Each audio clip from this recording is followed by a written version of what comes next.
sejahtera bagi kita semua. Apa kabar anak-anak ibu semua? Sehat? Tetap semangat ya. Sebelum kita memulai pelajaran, ada baiknya kita berdoa terlebih dahulu. Oke? Doa kita mulai. Selesai. Materi kali ini kita akan membahas tentang kesebangunan khusus pada segitiga siku-siku. Nah, di sini nanti Ibu akan berikan bagaimana cara mencari rumus-rumus kesebangunan dengan cara yang mudah, dan nanti akan Ibu sertakan dengan contoh soal dan juga latihan. Jadi harus kamu simak ya nak, dan ikuti dengan baik. Materi kita kali ini adalah kesebangunan khusus dalam segitiga siku-siku. Nah, di sini ada kompetensi dasarnya, yaitu kompetensi 3.6 dan 4.6.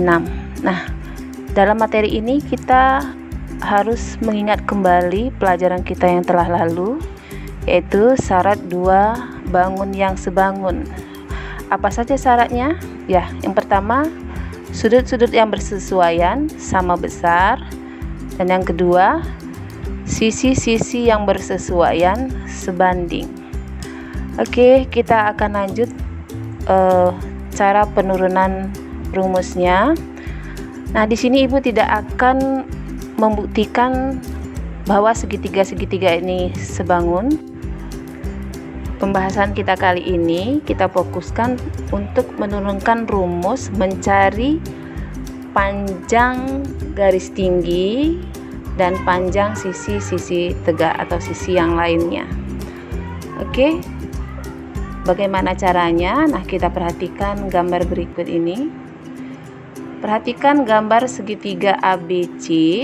Ini adalah segitiga siku-siku dan siku-siku di B. Nah, kalau kita perhatikan segitiga ini terdiri dari 3 buah segitiga.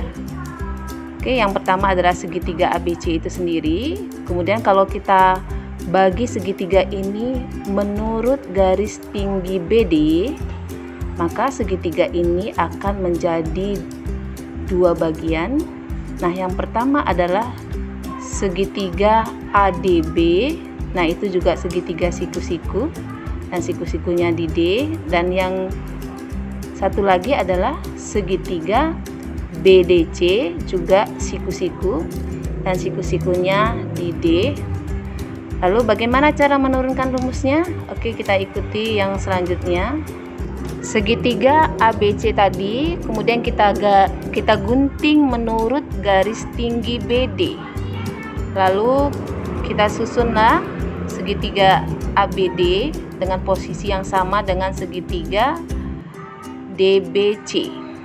Oke, nah kalau kita perhatikan di sini segitiga-segitiga ini saling sebangun seperti Ibu katakan tadi. Ibu tidak akan membuktikan, tapi kita hanya mau menurunkan rumusnya.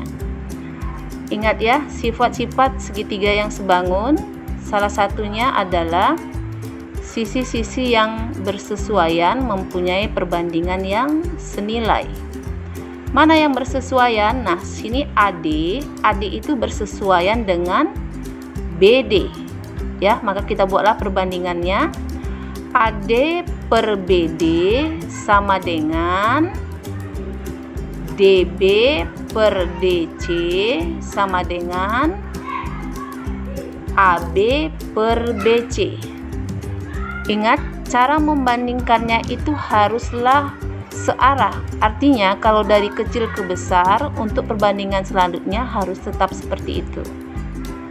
Nah, setelah kita bandingkan, di sini ada 3 buah perbandingan, tapi kita cukup mengambil hanya 2 buah saja.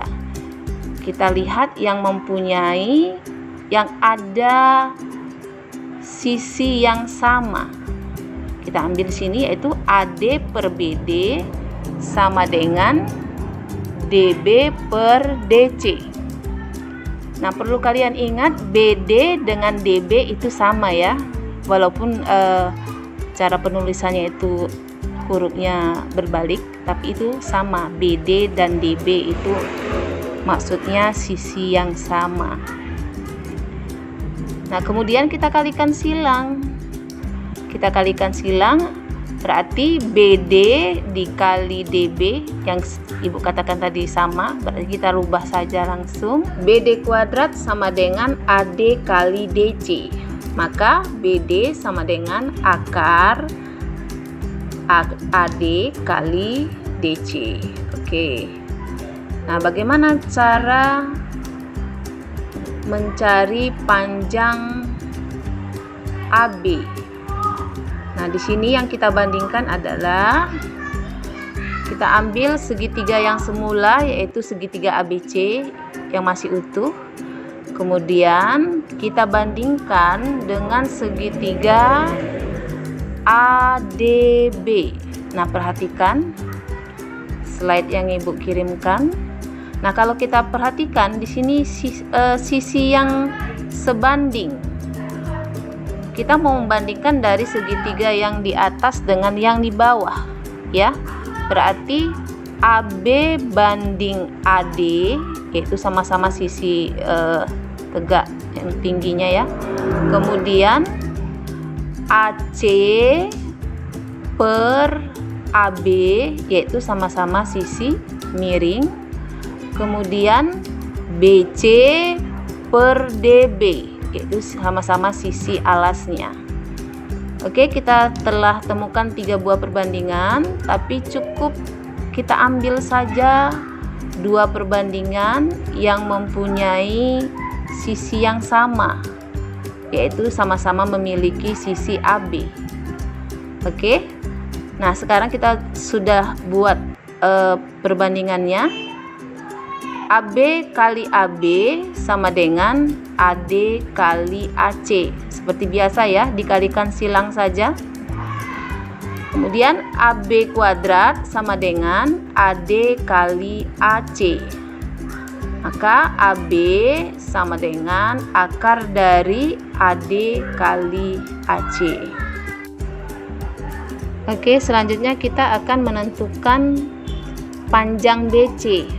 Nah, perhatikan segitiga yang mau kita bandingkan adalah segitiga ABC dan segitiga DBC. Nah, perbandingannya yang bersesuaian sisi-sisinya, AB banding BD sama dengan BC banding DC sama dengan AC banding BC. Kita ambil yang 2 saja yang mempunyai sisi yang sama, nama sisi yang sama, yaitu sisi BC. Oke, berarti kita ambil yang BC per DC sama dengan AC per BC. Seperti biasa kita kalikan silang. BC kali BC sama dengan DC kali AC. Oke, BC kali BC berarti BC kuadrat sama dengan DC kali CA. Atau boleh juga kalau DC ini kita rubah menjadi CD, sama saja ya, DC atau CD itu sama saja. Berarti BC kuadrat sama dengan CD kali CA. Atau bisa juga kita rubah rumusnya menjadi BC sama dengan akar dari CD kali CA. Oke, demikianlah rumus yang sudah kita dapati. Jadi untuk selanjutnya Ibu akan beri tip bagaimana cara kamu agar mudah menghafalnya. Oke. Nah, di sini tadi kan segitiganya ABC, ya. Kita mau mencari umpamanya rumus BD. Perhatikan ini tanda panah yang Ibu buat. Nah, kalau garis tinggi BD yang ditanya, BD kuadrat sama dengan DA kali DC. Ya, kalau garis tingginya ini yang ditanya, maka panahnya itu berlawanan arah. Oke. Nah, kalau dia yang ditanya adalah BC. BC kuadrat sama dengan BC, berarti kan CD, kemudian balik lagi kali CA. Nah, itu tadi rumusnya, BC kuadrat sama dengan CD, kemudian balik lagi ke C kali CA. Nah, yang ketiga, kalau mencari AB atau BA itu sama ya. AB kuadrat sama dengan AD kali DA. Jadi triknya itu dia harus menuju ke siku-sikunya. Nah, di sini kan siku-siku yang ada dua siku-sikunya itu titik D ya. Berarti AB kuadrat sama dengan AD kali AC. Oke, jadi itu cara mengingat rumusnya. Tapi perlu juga yang kamu ingat bahwa penamaan A, B, C atau D itu harus disesuaikan dengan nama segitiga. Nah, kalau nama segitiganya adalah PQR, tentu rumusnya bukan dalam ABC ya. Tentu harus sesuai dengan nama sisi atau nama sudutnya. Tapi polanya itu tetap, pola panahnya itu tetap ya. Oke. Di sini Ibu sertakan contoh soal penggunaan rumus tadi.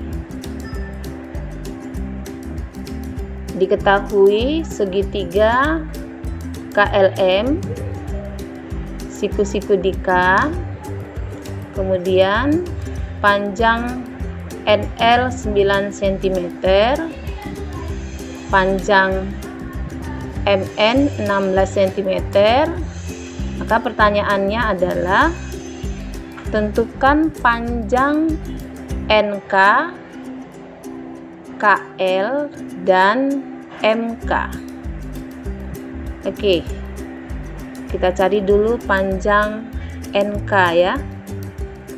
Kalau kita lihat di sini NK adalah garis tinggi ya, garis tingginya. Maka rumusnya tadi bagaimana kalau yang dicari adalah garis tinggi? Maka panahnya kemudian berlawanan arah, satu ke kiri, satu ke kanan.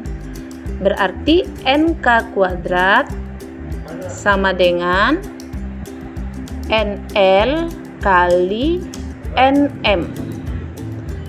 Nah, kemudian masukkan nilainya. NL berapa cm tadi? 9 cm.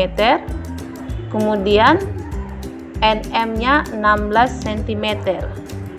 9 cm kali 16 cm sama dengan 144 cm kuadrat.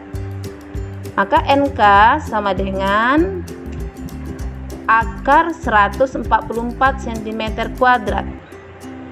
Akar 144 berarti 12 cm. Oke, berarti dapat ya panjang NK-nya 12 cm. Lalu berapa panjang KL? Lihat KL. Ini KL berarti ujungnya L ya. Yang dekat dengan sudut siku-siku yang di tengah ini. Oke.